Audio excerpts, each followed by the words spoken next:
evening, everybody. I'm Ines Kirk from UNISON. I'm the Vice Chair of the Local Government Committee and also the Chair of the Campaigns Committee. I want to welcome everybody that's come along tonight. And it's very difficult giving up your own time to come along to these things, but really thank you for coming along. I'd like to introduce the people we have here today for you. Firstly, Christina McAnea, who's the General Secretary of UNISON. Welcome, Christina. We also have Lorraine Thompson. She's the other Vice Chair of the Local Government Committee and also Chair of the Education Issues Group. So welcome, Lorraine. And Mark Ferguson, he is the Chair of the Local Government Committee.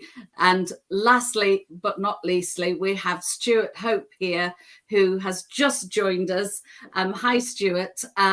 He is the Branch Secretary of Perth and Kinross. So welcome to everybody. The format for tonight is Christina's going to speak to us to some words of encouragement and also let you know what we can expect from UNISON. Mark's going to give some details on what we've been doing in Scotland and answer some questions about what you may have about some of the news reports today. But we're also going to hear from both Lorraine and Stuart because they took part in the first level of the industrial action, the first wave with waste workers in Stirling and in Perth and Kinross. And they'll give you some words of experience from their point of view. And so absolutely welcome, everybody. Christina, would you like to start, please? Thank you, Ines, and welcome everybody again from me too. I'm pleased to be here. Great to be here to speak to you. And I actually can't see how many are in the call, but anyway, I hope there's enough of you there. Really good to speak to you, and just really to say how fantastic it is that you're taking this action or that you're balloting for this action. And how important it is that we actually get the vote out. And I know that there's another week to go before the ballot closes. And you might think it's too late now. It's never too late. It really isn't. And now is the time to have that final push in your branches and with your colleagues in your workplace, with your friends, family members that you know who are getting ballot papers. Talk to anybody you know who's been getting a ballot paper. Tell them it's not too late to return it. In fact, the helpline is still open. It's open for another few days. And so if they haven't got a ballot paper, there's still time to phone UNISON Direct and get the helpline and actually get another ballot paper sent out. Now, we know how difficult it is to get over the 50%. We had a ballot in England, Wales and Northern Ireland not that long ago. We got the results in July and sadly got very few over the 50%. And so the committee that covers the National Joint Council for England and Wales has decided to accept the offer that was there, but actually start the campaign for next year. You're in a very different position in Scotland in that you've done the work for many years to build up support among branches and among members for the concept of taking strike action, because it's still new to loads of people who haven't done it. And so actually giving people that confidence to take strike action the way you've built this up over a number of years in Scotland. And I have to pay tribute to the colleagues on the call tonight, Mark, Lorraine, Ines and Stuart for the leadership they've shown in actually developing this strategy along with the other branches who are part of this. We're balloting 30,000 members in Scotland. We've got a total of about 80,000. So we're by far the biggest union in local government. And the reason why we're asking you to take strike action, and I know it's a big ask, people don't do this lightly, but we have to get that message across that the jobs that you do are worth more than is being offered to you at this point in time by the Scottish Government. We're balloting. I know we've just had the waste and refuse in your branches, Lorraine and Stuart, and you know that they took strike action last week, and now we're balloting. Currently balloting our school staff and our early years workers who are co-located in schools. And school staff are incredibly important because you impact on so many people's lives. You make that difference to children, to young people, and critically to their families. And so you coming out, I know, is a big ask. But actually, it's so important that we get that message across that you are worth more than they are offering you now. And when you don't do your job, when our members, as you did last week, take strike action, believe me, people notice it. They might think, oh, council workers, but actually, see when you withdraw your labour and you take strike action, people notice it because what you do matters to individuals in this country and to people and communities across the country. And what you will get from UNISON, if you take strike action, you will have 100% backing for the entire union for the action that you take. And I want to applaud the courage and commitment that your committee and your branches have shown, and just reiterate again how important it is. You want to make that difference. That purple envelope has to be opened. If it's stuck behind a clock on the mantelpiece, or you've bunged it into that little bundle of the mail that comes in that you never quite deal with. I know I've always got one in my kitchen, a little bundle of mail that sits there. It's purple, it's noticeable. Dig it out, make sure you fill it in and you send it back. Even if you don't want to take strike action, and I say this, if you've got friends, colleagues, comrades, people you work with who say, I don't want to take strike action, tell them that's fine. Still fill in the ballot paper, because every ballot paper that's returned counts towards that 50%. Because I'm confident we will get a yes vote.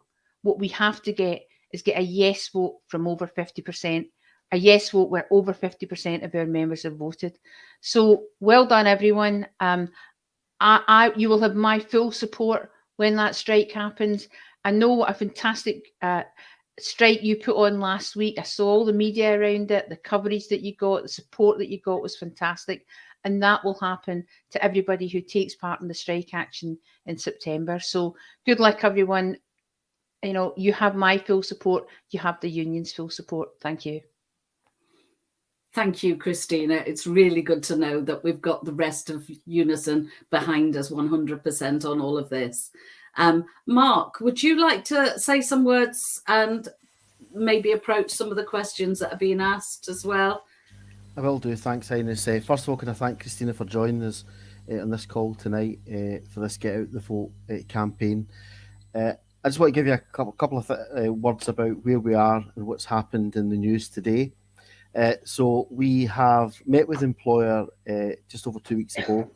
The employer is still insisting that they don't want to approach Scottish Government for any additional funding, although I think that position may change when they see the results that we're going to deliver next week in our action when we declare on Friday, the 25th of August.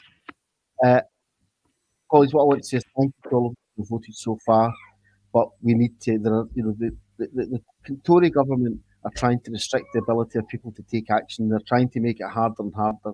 And it's time that working people stood up and tried to stop them from doing that. And you can do that by returning your ballot in the purple envelope before the 25th of August. So please, I would encourage you to do that. And that will be action across Scotland. I want to address a couple of things first of all. So today you'll see GMB have announced 2 days of official action in September.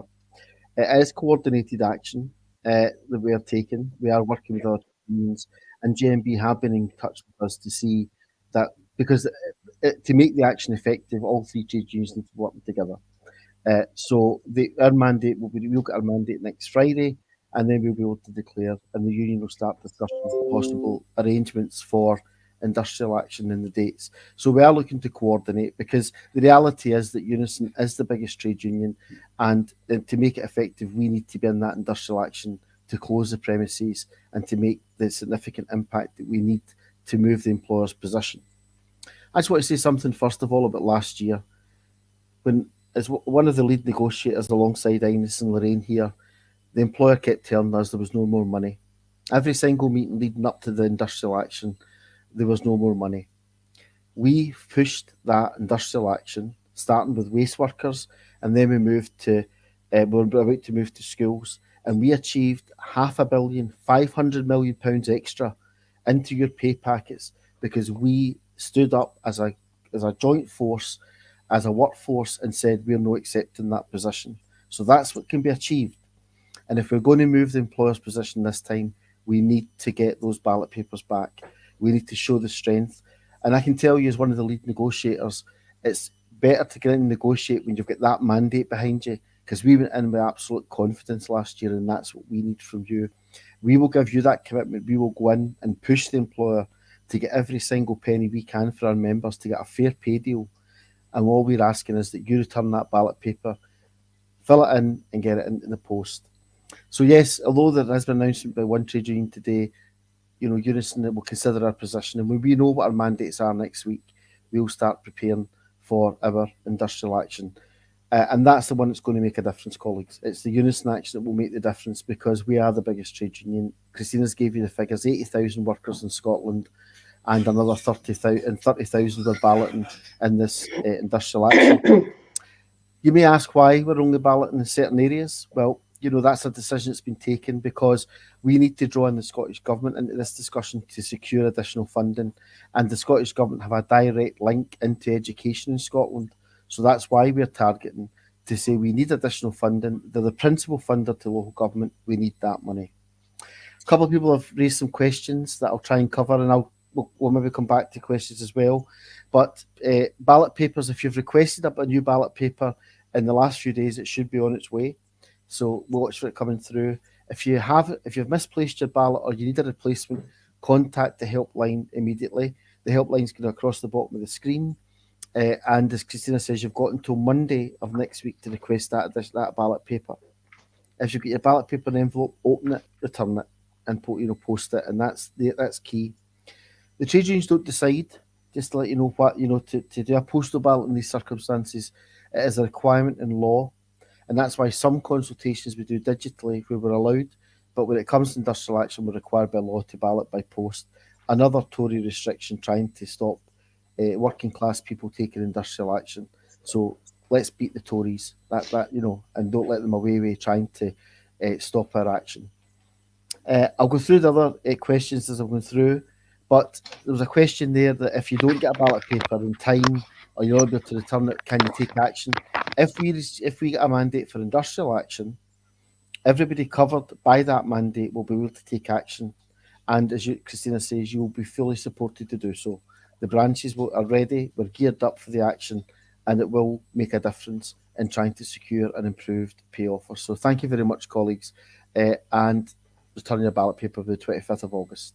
And Agnes, I'm happy to any questions later on if there's anything to cover. Thanks. Thank you very much, Mark. I think that's really good, particularly over our working with the other trade unions. And I do know that somebody did ask a question earlier about 50%. Where does the 50% sit? Every branch, so every local authority is having a separate ballot at the same time as all the others. So every local authority will have to deliver 50% in order to take action. So for me, I'm in Aberdeenshire. We would need to deliver 50% for the workers in Aberdeenshire to take a vote, and vice versa. So it would be that. And it's only those branches and local authorities where you deliver 50% can you take action. So just to answer that question. So I'm now going to bring in Stuart. Stuart, could you tell us a few words about how things have gone in Perth and Kinross and what effect I think you had? I did see some stuff in the front page of the newspaper, so that was really well done. So Stuart. Thanks, Ines. Can everybody hear me? Because I've had an issue with my microphone. Excellent. Yeah, we had quite a big impact last week. I'm not sure if there's anybody on the call from Perth and Kinross, but I mean, last week's strike action in Perth was the first by UNISON in our area for a very long time. And I think it's a sign of people's attitudes are changing, that they realise that they've got to stand up and let COSLA and the Scottish Government know that their pay offer isn't enough and that they deserve better. Last week with our guys down at Waste and Recycling, it was actually my first experience as branch secretary of the strike action as well, and it was really quite empowering being on the picket line. As I said, the guys who were down there, many of them who came down on their days off as well, were proud to be making a stand for all local government workers, and they really took a lot from it. what was interesting to me was when I spoke to them when I'm down there and I said, apart from this, what are the other issues with work and stuff? They said, nothing. It's pay. Pays the big issue. There's some of them have been over 20 years working on the bins in Perth and Kinross, and it was always seen as a great job, working for the council, one of the better jobs. They're struggling to recruit binmen in Perth and Kinross now, and the sole reason for that is pay, and they deserve better. And last week, was our kind of, first chance to kind of say, that we deserve better. And I think it went really well. We had a lot of media coverage all over.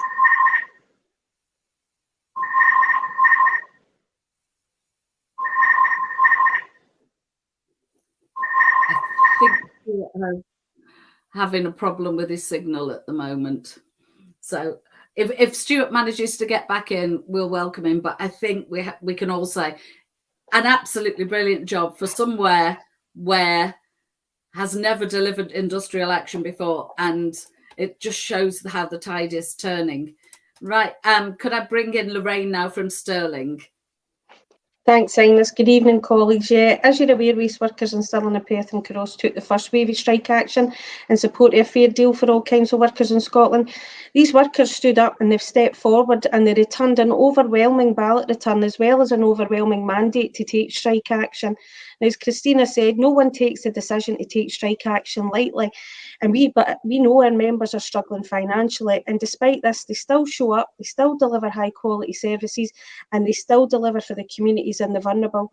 This was never more evident on the picket lines last week, where those workers taking action were given support not just from their fellow workers and other services across the local authority, but from the members of the community.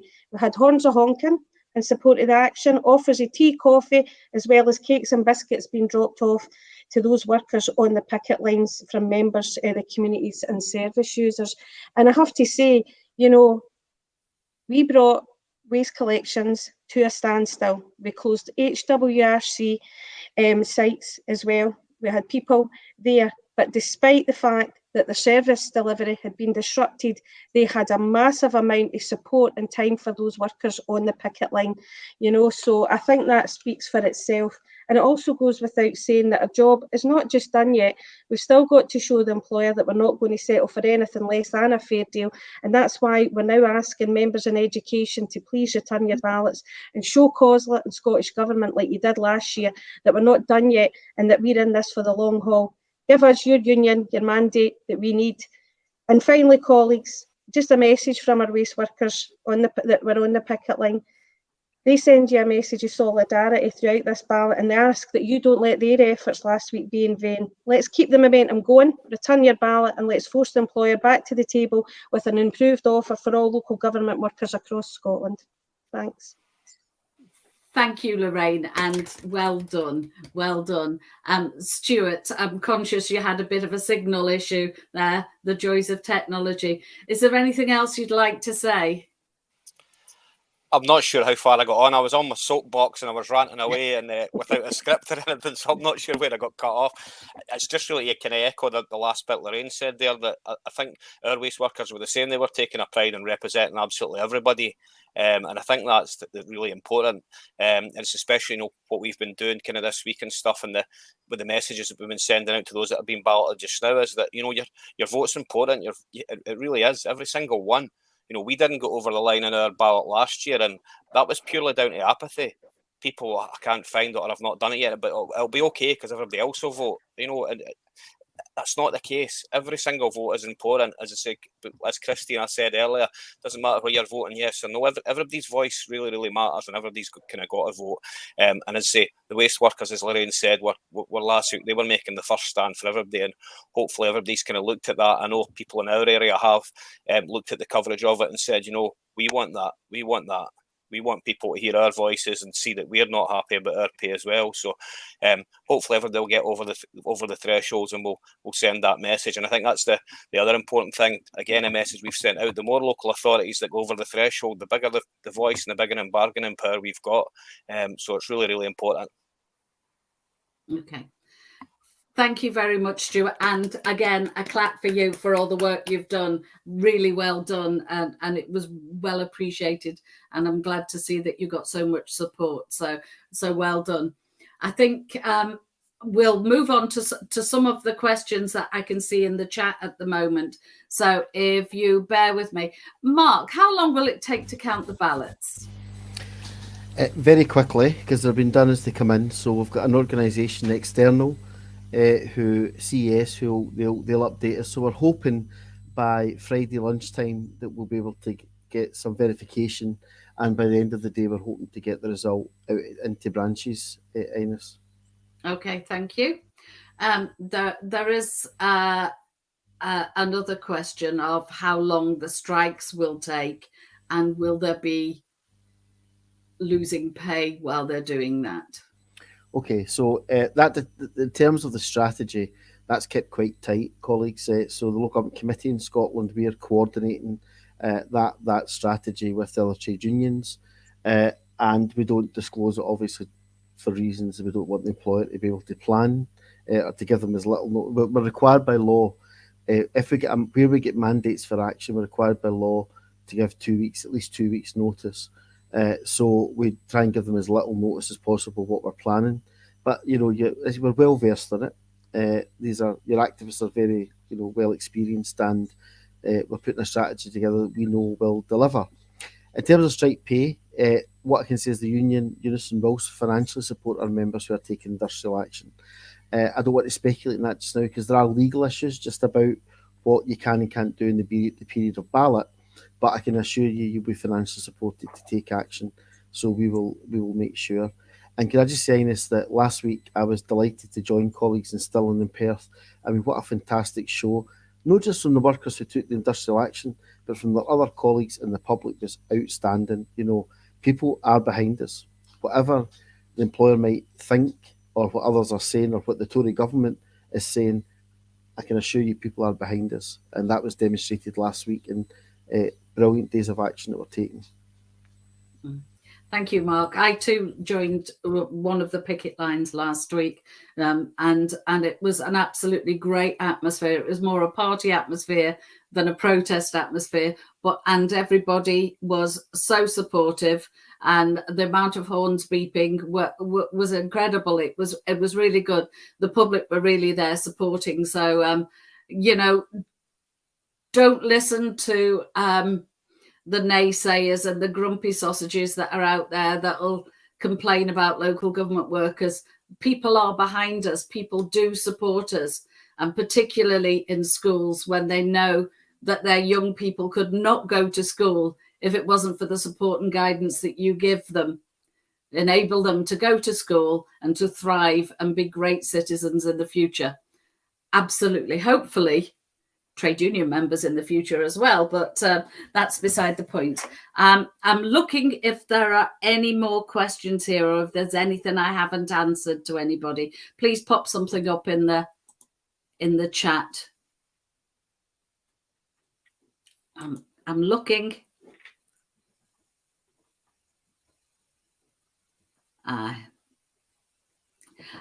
There are comments about will we take strike action, Mark? And I think it's important you explain the process and what happened there. Yeah, so this is a bit complicated. We are a democratic organisation, so if an offer does come forward, a decision has to be taken to whether it's something that should go out to consultation or not. So it's not always just as easy not just to continue with the action. If an offer comes, we do have to have the faith in our members to make a decision about whether it's accepted or not. And under our union rules at the moment, we would give an indication to whether what we think about that offer and whether it's where we can achieve more or not. But members ultimately will decide that whether it's accepted or rejected, and that's a requirement. There's a legal aspect to that as well. If an offer was made and we didn't consult, then they can also go against you. But if it was a ridiculous offer that comes forward, then of course, the committee can take the decision to reject it without going to consult. But it's a judgment call. And we've got to have faith in that our members will make the decision at the end of the day. That's where the democratic process lies. We're not elected, just to keep rejecting something for the sake of it. Our members have to be given that faith and that trust to make the decision that's right for them. And that happened last time. What I would say about the consultation last time was that, we had an overwhelming response to the digital ballot, and members took their decision based on the circumstances at that time. But what I want to make clear, UNISON isn't afraid of taking industrial action and supporting our members to do so. And if we think we can achieve more by doing that, then that's exactly what we will do. So I hope that answers it, but that is a bit more complicated because there's rules and there's some legislation attached to all of that. But believe me, I think somebody says we bottled it. I can assure you, UNISON does not bottle anything. We are the fighting force in those negotiations. And I want to stress again, last year we got $500 million more that was on the table originally. Mm-hmm. Okay. Thank you very much, Mark. And I think it's important to say that it was a ballot that we had over a consultation that we had over the result.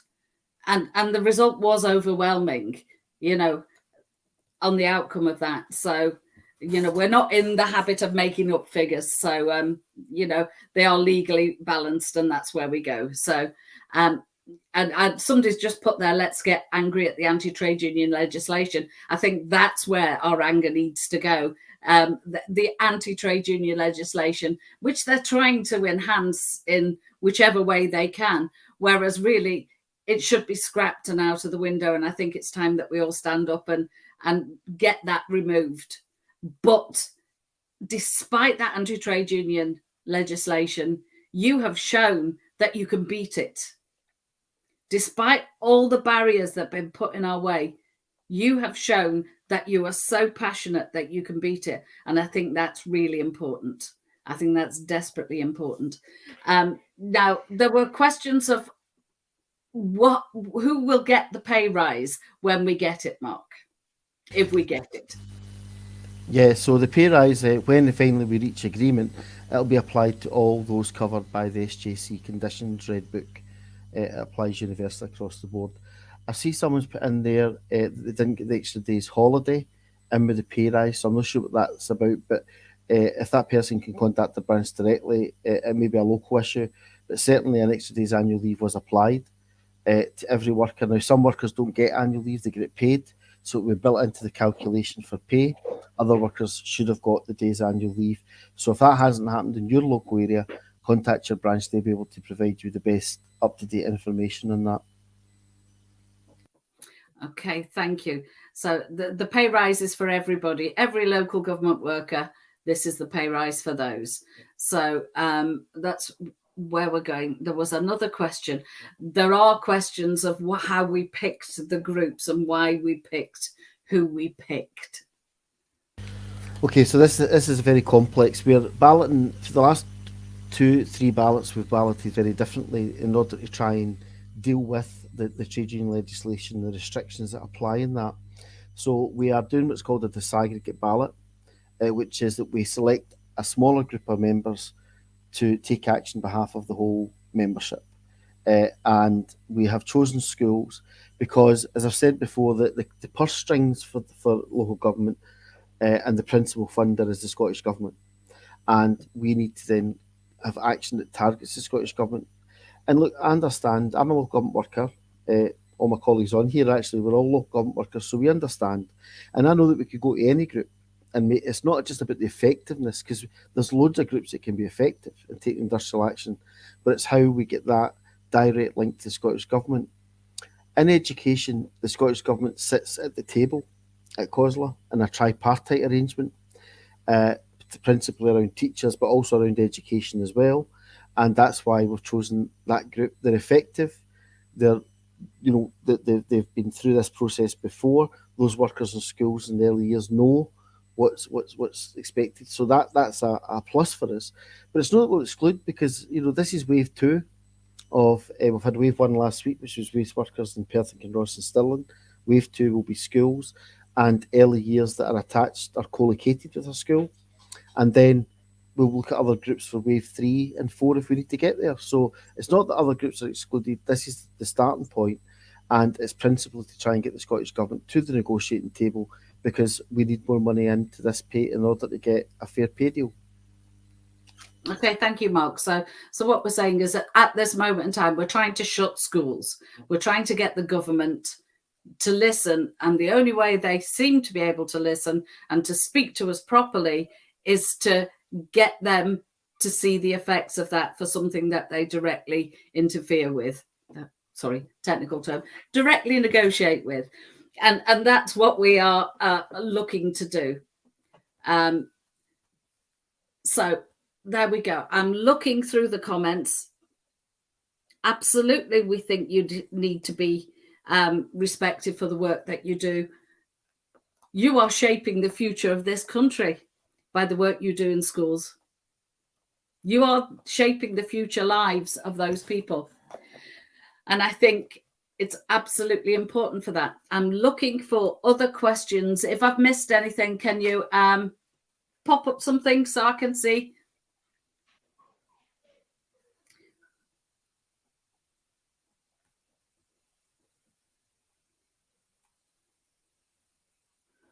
Okay.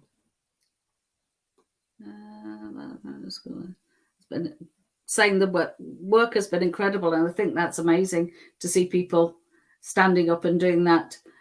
We deliberately fight for all workers in the council. Absolutely fight for all workers. Some of us are low paid in this group of workers here. Some of us are not low paid. We fight for everybody. We want to make sure that the cost of living is covered for all of us. So I think that's really important. So I absolutely do hope we fight and we vote to strike. I absolutely do. You've got to show your strength so that we've got the strength when we go in and speak to the employers to get something right. I already said, but what dates are you thinking of striking initially? Again, the striking dates, that is a difficult one at this moment in time because we haven't delivered a vote. And if we make public dates that we're going to vote, that's basically taken as giving notice to the employer.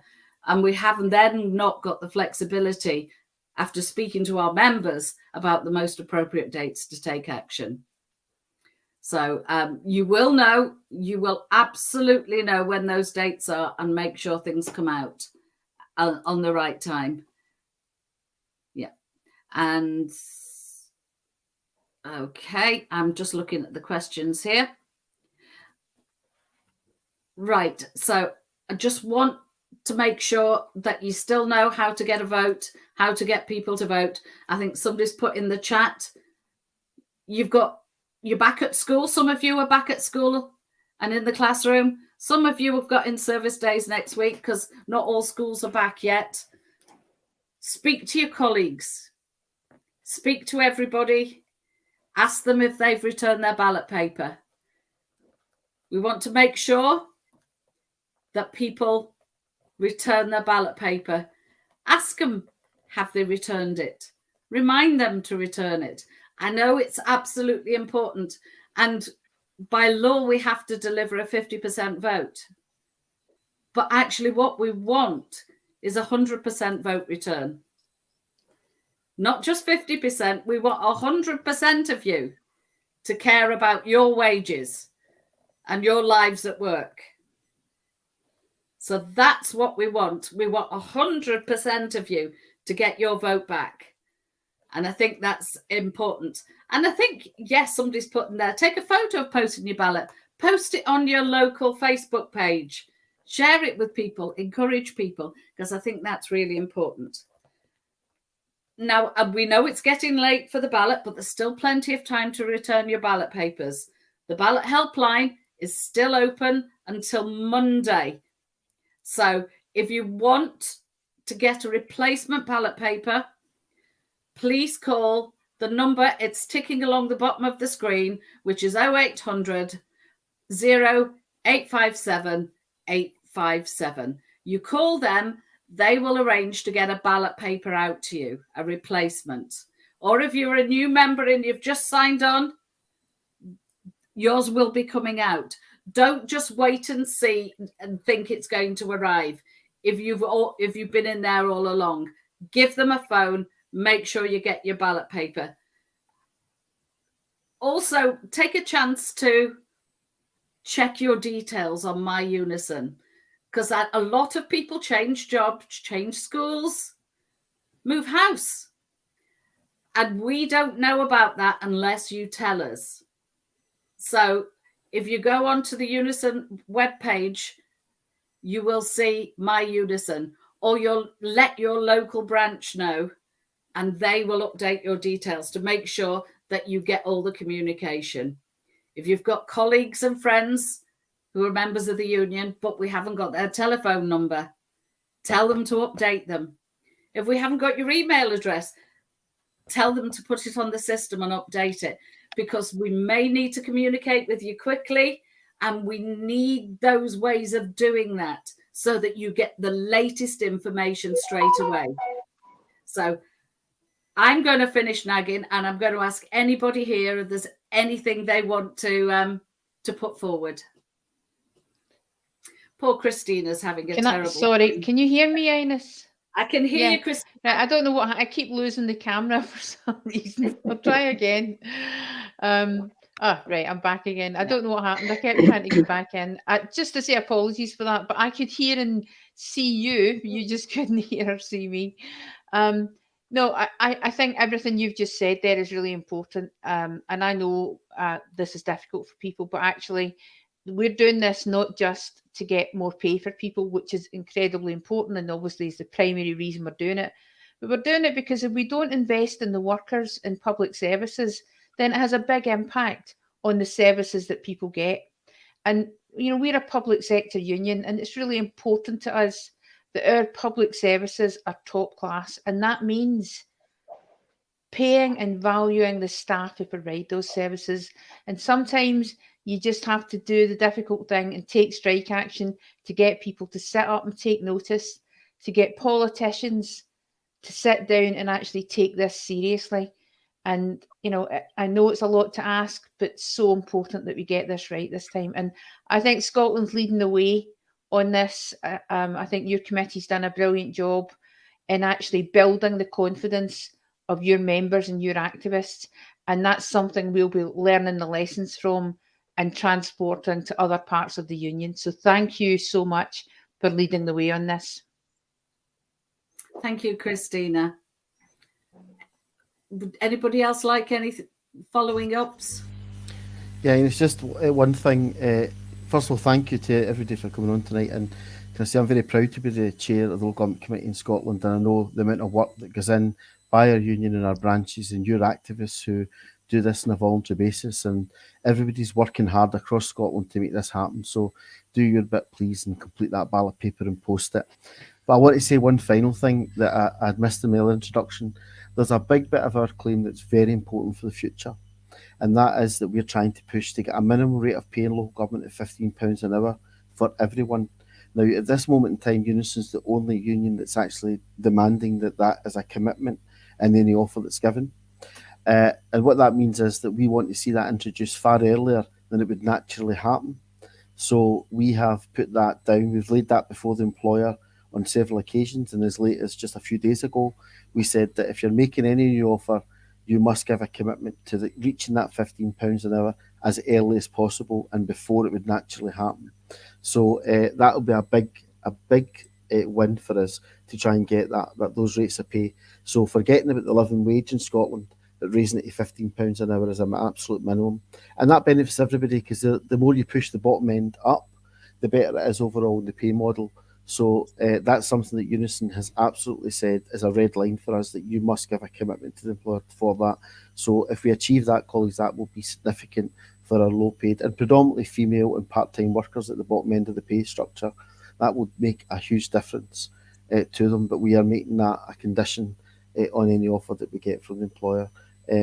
Politically, we think there's a commitment, but we'll wait to see it in writing before we do that. And we're hoping to do that along the lines of how we did the consolidation of the living wage, which made a huge difference in narrowing gender pay gaps and improving the pay at the bottom. So I just wanted to add that in, because I forgot it in my earlier part. Thanks. Thank you, Mark. I'm not going to keep on. And I think at the end of the day, I think what people are saying here, and I think it's really good, vote. We all vote. We send our votes back. Ideally, you vote yes to strike action. We show our strength and we tell the employers and Scottish Government, you've got to listen to us. You've got to respect us. You're going to recognise us for the work that we actually do on a day-to-day basis, and you're going to reward us properly. You're going to reward us with decent pay. So together we can do that, and together we can win. Thank you so much for all your time, everybody. Enjoy your evening. Thank you. Goodbye. Thanks. Bye. Thank you. Bye.